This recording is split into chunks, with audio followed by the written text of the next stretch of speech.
پھر انہوں نے کہا جی ہم آپ کو جیل کا وزٹ کرواتے ہیں. کہا دکھاؤ بھائی. پاکستان کی جیلیں بھی دیکھی ہیں, وہاں کا نظام بھی دیکھا ہے. میں جب یہاں جاتا ہوں جیل میں تو وہ جو سمنا جیل ہوتا ہے اس کے لیے پورا وہ گارڈ آف آنر ہوتا ہے, سپاہی ہوشیار باش. ان کا سمنا جیل آیا اکیلا, کوئی آدمی ساتھی نہیں.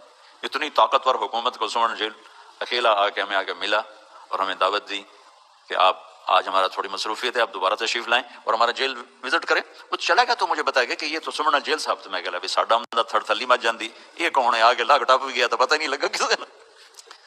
تو انہوں نے جیل دکھائی تو کوئی 850 کی کیپیسٹی تھی اور اس میں 650 قیدی تھے, یعنی اس سے کم رکھے ہوئے تھے. اور ایک کمرے میں 2, اسی میں ٹوائلٹ, اسی میں بیسن گرم ٹھنڈا پانی, اسی میں ٹی وی, اور اسی میں ان کے لیے نیٹ کی سہولت, ہر چیز. اور ہر قیدی کے لیے کوئی نہ کوئی پروفیشن سیکھنا ضروری. بہت سے شعبے بنے ہوئے دکھائے انہوں نے جس میں وہ کام کر رہے تھے. گورے بھی تھے اور ہمارے انڈین پاکستانی